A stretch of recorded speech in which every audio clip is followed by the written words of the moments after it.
Everyone, स्वागत है आपका हमारे प्यारे से चैनल बहन्स पढ़ाई में। आज हम करेंगे अपने 11th के फिजिकल एजुकेशन का चैप्टर नंबर दुगु डुगु sorry chapter number 2 which is Olympism. ठीक है, तो मतलब आपको नाम से ही समझ में आ गया होगा कि ओलंपिक से रिलेटेड चैप्टर है, थ्योरी है, वो हम फटाफट से निपटा के इस चैप्टर को खत्म कर देते हैं। तो इसलिए वीडियो को स्टार्टिंग से लेकर एंड तक देखना और मेरा भाषण जो है वो शांतिपूर्वक 15-16 मिनट सुनते रहना और आपका चैप्टर जो है वो यहीं पर खत्म हो जाएगा। एंड ये नोट्स अगर आपको चाहिए तो आप टेलीग्राम पे मुझे फॉलो करके डाउनलोड कर लेना फ्री में। इस नोट से एक भी वर्ड बाहर नहीं आने वाला। कोई भी डाउट हो तो टेलीग्राम पे पूछ लेना, फॉलो भी कर लेना अगर चाहो तो। और बस यही करना था। आज शुरू करते हैं। तो पहला है एंशिएंट ओलंपिक गेम, मतलब इसकी थोड़ी हिस्ट्री पढ़नी है, वो हम देख लेते हैं। बहुत अच्छी लग रही है ना वैसे। ओके, तो एंशिएंट ओलंपिक गेम्स कहाँ से इसकी हिस्ट्री चालू हुई थी। ये जो है ना, सबसे पहले एंशिएंट ग्रीस में इसका कंसेप्ट आया था। ईयर कौन सा था? 776 बिफोर क्राइस्ट से लेकर 393 एनो डोमिनो तक। तो ये थोड़ा याद करने वाला कंसेप्ट है। और ये रिलीजियस कस्टम्स के अंदर ये गेम्स चालू हुए थे। और किस गॉड के ऑनर में? जियस के ऑनर में, है ना, गॉड जियस के ऑनर में। एंड ये जो ओलंपिक गेम्स की सेरेमनी है, ये जुलाई का जैसे न्यू मून डे आता था, और हर 4 सालों में जैसे ही जुलाई का न्यू मून डे आता था तब से ओलंपिक गेम्स स्टार्ट होते थे। और हर चार साल बाद ये होते हैं तब से ही। ठीक है, और इवेंट्स जो है यानी कि ओलंपिक जो है वो 5 दिन चलता है। पहले दिन क्या होता है? ओपनिंग सेरेमनी होती है, ऐसे ऐसे चलते हैं ना लेके वो, तो ओपनिंग सेरेमनी होती है। सेकेंड डे जो है वो एनिमल गेम्स होते हैं। थर्ड डे काफी और सारे गेम्स होते हैं, जैसे कि फुट रेस हो गया, चैरियट रेस हो गया, इक्वेस्ट्रियन थ्रोइंग हो गया, जंपिंग हो गया। फोर्थ डे जो है आपकी बॉक्सिंग होती है, टिशू टिशू इस तरीके से। रेसलिंग होती है। अच्छा, मुझे कमेंट में बताना बॉक्सिंग और रेसलिंग में क्या अंतर है। ओके, मुझे ज्यादा गेम्स वगैरह के बारे में नहीं पता, तो बताना। ओके, अच्छा, स्वॉर्ड फाइटिंग होती है, तलवारबाजी, ठैश ठैश तलवारबाजी होती है। और बहुत सारे कॉन्टैक्ट गेम्स भी होते हैं, जैसे 2 लोग के जो गेम्स होते हैं वो होते हैं। फिफ्थ और फाइनल डे जो है क्लोजिंग सेरेमनी होती है और प्राइज देते हैं। काश मुझे मिलता प्राइज। ओके, तो प्राइज डिस्ट्रीब्यूशन होता है 5 दिन। अच्छा, 5 दिन का समझ में आ गया। तो ये था ओलंपिक एंशिएंट वाले। मॉडर्न डे ओलंपिक क्या होती है? साइकिल को देख के ऐसा ना हो। अच्छा, मॉडर्न ओलंपिक गेम्स कैसे होते हैं वो देख लेते हैं। अच्छा, थोड़े बहुत नाम याद करने पड़ेंगे तो याद कर लेना। It was baron Pierre de Coubertin 10 who started. इन्होंने इन 4 वर्ड वाले महान इंसान ने हमारे ancient sorry modern Olympic game जो है वो स्टार्ट किए थे। और इसमें क्या हुआ है, इन्होंने बहुत सारी इंस्पिरेशन ड्रॉ की थी एंशिएंट ओलंपिक्स गेम को लेकर कि हमें जो है वो अब इनको बदल देना चाहिए और इनकी परंपरा जो है स्टार्ट कर देनी चाहिए। मतलब एशियंट थिंकिंग से मॉडर्न थिंकिंग पे वो आ गए थे। और उन्होंने इंटरनेशनल ओलंपिक कमेटी 1894 में पेरिस में बनाई थी। ठीक है, और जो गेम्स थे वो कब स्टार्टेड हुए थे? 1869 में एथेंस में, जो कि ग्रीस की उस टाइम पे कैपिटल थी। और स्टार्ट भी एंशिएंट ग्रीस में ही हुए थे ना। फर्स्ट ओलंपिक जो है उसके अंदर 280 पार्टिसिपेंट्स थे 13 नेशन से, और 43 इवेंट्स जो है वो इसके अंदर हुए थे। अब ओलंपिक के बारे में बात कर लेते हैं। ओलंपिक के अंदर हमें 3-4 चीजें पढ़नी है। एक ओलंपिक सिंबल के बारे में, एक फ्लैग, एक मोटो, ओथ और एंथम। फ्लेम के बारे में हमें नहीं पढ़ना। ठीक है, तो ओलंपिक सिंबल के बारे में बात कर लेते हैं। ओलंपिक सिंबल जो है वो मॉडर्न ओलंपिक गेम्स में देखा जाता है और इसके अंदर 5 रिंग्स है। मैंने थोड़ी बनाने की कोशिश की है, तो ऐसे 5 रिंग्स इसके अंदर होती है। ये ओलंपिक्स का सिंबल है। ठीक है, और इसके अंदर ये जो 5 रिंग्स है ना, वो 5 कॉन्टिनेंट्स को दर्शाती है। नॉर्थ एंड साउथ अमेरिका पहला, फिर अफ्रीका, फिर एशिया, फिर ऑस्ट्रेलिया और फिर यूरोप। ये 5 कॉन्टिनेंट्स ये 5 रिंग्स को दर्शाती है। और इससे क्या पता चल जाता है कि पूरे देश में जितने भी एथलीट्स हैं वो ओलंपिक गेम्स में एक दूसरे के साथ compete करेंगे। ओलंपिक फ्लैग्स जो है वो पहले एंटवर्प गेम में यूज किया गया था 1920 में। और उसके अंदर ओलंपिक सिंबल, ये जो ओलंपिक सिंबल आप देख रहे हो ना, उस फ्लैग के अंदर, फ्लैग व्हाइट कलर का था और उस व्हाइट फ्लैग के बीचों बीच में सेंटर में ये ओलंपिक रिंग्स थी। ठीक है, जिससे कि ओलंपिक गेम्स का ग्लोबल रिप्रेजेंटेशन हो गया था। अब ओलंपिक फ्लैग जो है वो कब डिजाइन किया गया था? 1913 में। और 1920 में जब एंटवर्प में ओलंपिक गेम हुए थे, ये सबसे पहले वहां पर ऊपर शो किया गया था। इस फ्लैग में 5 रिंग सर्कल्स होते हैं व्हाइट बैकग्राउंड के ऊपर, और ये जो कलर्स आपको दिख रहे हैं ना, जैसे कि ग्रीन कलर का जो है वो यूरोप है, ब्लैक कलर का आपका अफ्रीका है, ब्लू कलर का ऑस्ट्रेलिया है, येलो कलर का ओशनिक येलो कलर जो है वो एशिया का है, और रेड जो है अमेरिका का है। तो हर कॉन्टिनेंट के लिए अलग अलग कलर का ये रिंग बना हुआ है ना। ओलंपिक मोटो क्या है, पहले तो सिर्फ ये थे फास्टर हायर स्ट्रॉन्गर, उसके बाद टुगेदर भी जुड़ गया था। तो ये ओलंपिक मोटो है, और इसको हम लैटिन वर्ड्स में कैसे लिखते हैं, सिटियस, एल्टस और फोर्टियस, और उसके बाद में जैसे टुगेदर आ गया था तो टुगेदर को एक कम्युनिस्ट बोलते हैं, तो ये लैटिन में था। ओके, और यहाँ पर ये टुगेदर कब आया, जब इंटरनेशनल ओलंपिक कमेटी सेशन हुआ था ना टोक्यो में 2021 में, तब से ये टुगेदर जो है वो जुड़ गया था। ओलंपिक ओथ, जब भी किसी देश में, ये देखो पिक्चर नहीं दिख रही होगी, हाँ, ओलंपिक ओथ देख लेते हैं। जब ओपनिंग सेरेमनी होती है ना, या फिर जिस भी कंट्री में ओलंपिक स्टार्ट होते हैं, तो वहाँ पे एक जना ना ओथ ले रहा होता है, जैसे हमारे यहाँ स्कूल वगैरह में प्लेज नहीं देते ऐसे, to all my brothers and sister, इस तरीके से, वैसे एक ओलंपिक ओथ भी होती है।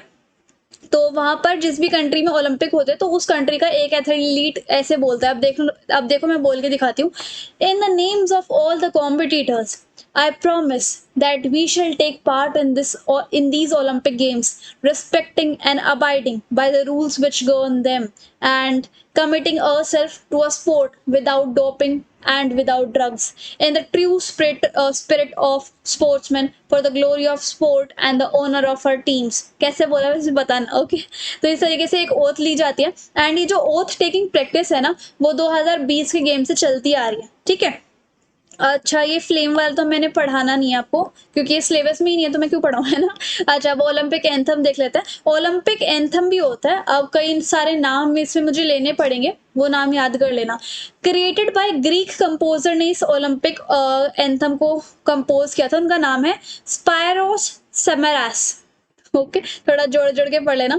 टू वर्ड्स रिटन बाय, किसने लिखा, किसने था, पोएट कॉस्टस पेलामास ने। और ये जो ओलंपिक एंथम है ये बहुत पुरानी प्रॉपर्टी है, और मॉडर्न गेम्स में भी ये चलती आ रही है। लिरिक्स किसने लिखे थे, पेलामास ने, और म्यूजिक किसने दिया था, सेमेरास ने, है ना।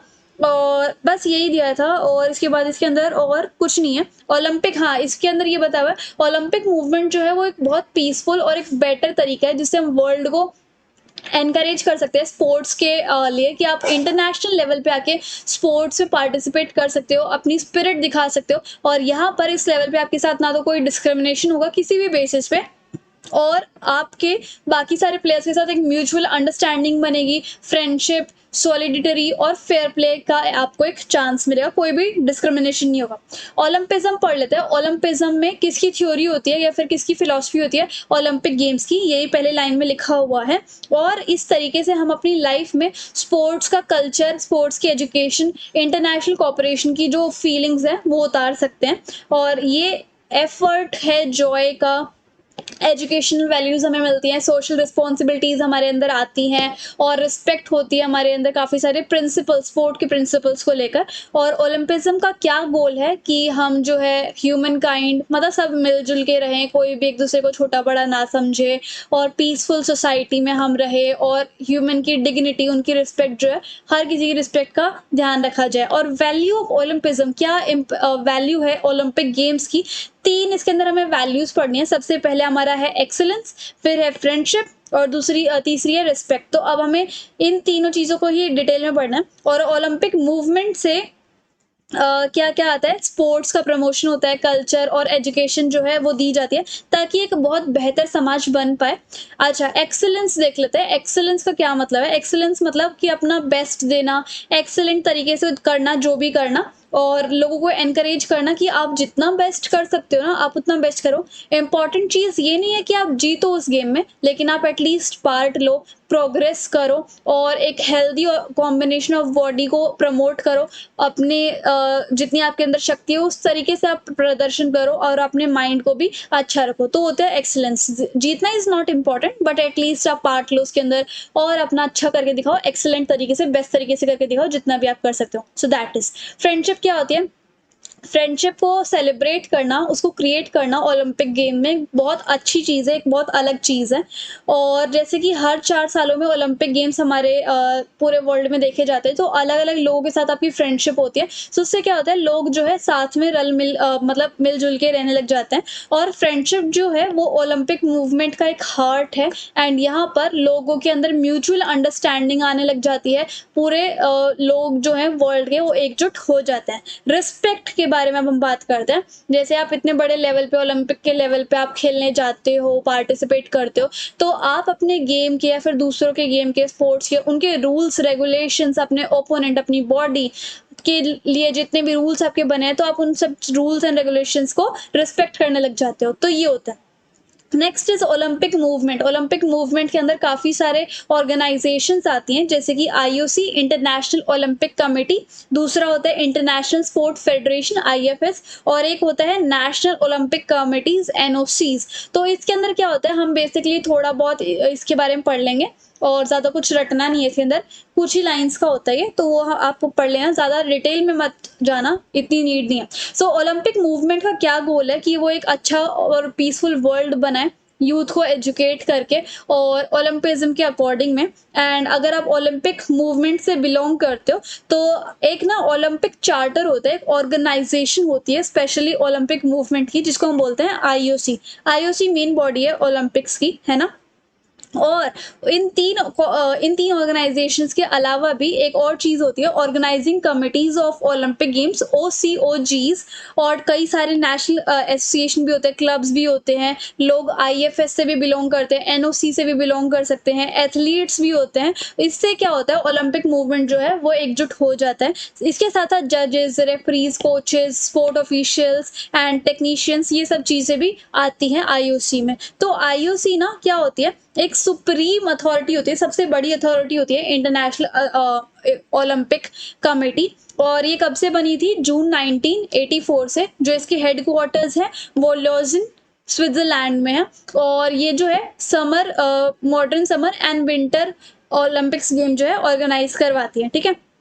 आईओसी जो है वो मेन गवर्निंग बॉडी है किसकी, एनओसी, यानी कि नेशनल ओलंपिक कमेटी का, मतलब इसके ऊपर ही ये डिपार्टमेंट होता है। एनओसी के ऊपर आईओसी है ना। और बहुत सारे इंटरनेशनल स्पोर्ट्स फेडरेशंस भी है, काफ़ी सारे ऑर्गेनाइजेशंस भी हैं, काफ़ी सारी एजेंसीज भी हैं, athlete sponsors and broadcasting partners को लेके। अब रोल ऑफ आईओसी आप थोड़ा बहुत पढ़ लेना, इसका क्या क्या रोल है, कि ओलंपिक गेम्स को रेगुलेट करवाना, और private and public organisation and authority के अंदर कॉम्पिटेंट बनना, स्ट्रेंथन करवाना यूनिटी को। तो थोड़ा बहुत बना के लिख सकते हो, डिस्क्रिमिनेशन से फ्री रखना, और वुमेन का जो है पार्टिसिपेशन हो स्पोर्ट्स में हर लेवल पे, उसको भी एनकरेज करना। आईओए हमें सिलेबस में नहीं पढ़ना, बट फिर भी मैं 2-3 लाइंस आपको बता देती हूँ। IOA is Indian Olympic association, और ये आईओसी से ही एफिलिएट है, ठीक है। और इसके ऑफिस जो है वो न्यू दिल्ली में है। अच्छा, आईओए जो है वो फर्स्ट 1927 में बनी थी बाय सर दोरबजी टाटा, और दोरबजी टाटा जो हैं वो इनके प्रेसिडेंट थे। डीजी न्योरम जो है इसके सेक्रेटरी थे, और जीडी सोधी जो है वो इनके असिस्टेंट सेक्रेटरी थे। तो ये जो है आईओए के बारे में बताया हुआ है, और बाकी हमें इसके बारे में नहीं पढ़ना। नेशनल ओलंपिक कमेटी एनओसी जो है वो हमें पढ़ना है, इसके ऊपर आईओसी होती है, वो मैंने आपको बता ही दिया। ये ओलंपिक मूवमेंट को प्रमोट, प्रोटेक्ट और डेवलप करते हैं, और काफ़ी सारी कंट्रीज में एनओसी के ऑफिसेज होते हैं। ओलंपिक चार्टर जो कहते हैं, जैसे आईओसी जो भी कहती है, उसके अकॉर्डिंग आईओसी के, एनओसी के ऑफिसेज हो रहे हैं। सभी स्पोर्ट्स की डेवलपमेंट करवाने में, हर स्पोर्ट में क्या क्या चेंजेस लाने हैं, वो सब चीज़ें एनओसी ही बताती है। और टोटल जो है वो 206 एनओसी है, और आईओसी जो है वो बड़ी अथॉरिटी है एनओसी से, है ना। आईओसी के द्वारा ही एनओसी को जाना जाता है। और इसके अंदर बस यही चीज़ लिखी हुई है, ठीक है। यहाँ पर देखो, ये तो मैंने आपको बता ही दिया। और अब अगला होता है आईएफएस, इंटरनेशनल स्पोर्ट्स फेडरेशन। ये जो इंटरनेशनल स्पोर्ट फेडरेशन है वो इंटरनेशनल नॉन गवर्नमेंट ऑर्गेनाइजेशन है, जिसको आईओसी के द्वारा ही रिकॉग्नाइज किया जाता है स्पोर्ट्स को वर्ल्ड के लेवल पे इस्टेब्लिश करने में। और इसके अंदर हम देख लेते हैं आईएफएस की रिस्पॉन्सिबिलिटीज देख लेते हैं। इंटरनेशनल स्पोर्ट्स फेडरेशन जो है वो रूल्स को, कि मतलब स्पोर्ट, रिस्पेक्टिव स्पोर्ट्स में कौन कौन से रूल्स जो हैं उसको प्रैक्टिस करना चाहिए, कैसे उसको एप्लीकेशन में लाना चाहिए, जो भी चेंजेस होते हैं वो सब आईएफएस जो है वो करवाता है। और एसोसिएशन ऑफ फेडरेशन हमारा लास्ट टॉपिक है, वो देख लेते हैं। In order to discuss common problem, जैसे कोई कॉमन प्रॉब्लम हो गई किसी भी डेट को लेकर या फिर किसी भी स्पोर्ट को लेकर, किसी भी इवेंट को लेकर, समर फेडरेशन, विंटर फेडरेशन को लेके, तो उसके लिए अलग अलग टाइप की फेडरेशन या फिर ऑर्गेनाइजेशन बनी हुई है, जैसे कि the association of summer Olympic international association, international federation, फिर विंटर ओलंपिक्स की, विंटर स्पोर्ट्स की, और उसके बाद इंटरनेशनल स्पोर्ट्स की भी। तो ये सारी काफ़ी सारी फेडरेशंस बनी हुई हैं। अगर कोई भी प्रॉब्लम आती है तो ये फेडरेशंस जो है वो सॉल्व करती हैं। और ओलंपिक फैमिली हमें नहीं पढ़ना। तो ये छोटा सा चैप्टर था ओलंपिज्म का, और सारा सब कुछ ओलंपिक से ही रिलेटेड इसके अंदर भरा हुआ है। तो ये आपको ये थोड़ा याद करना पड़ेगा दिमाग लगा के। ये नोट्स चाहिए तो आप मुझे टेलीग्राम पे फॉलो कर सकते हो। कोई भी डाउट है तो आप मुझे इंस्टाग्राम पे फॉलो करके डीएम कर देना। आई होप आपको मेरे पढ़ाने का तरीका एंड वीडियो काफ़ी अच्छी लगी होगी। So if you like the video and the explanation, then please like, share, comment and subscribe the channel. Thank you so much.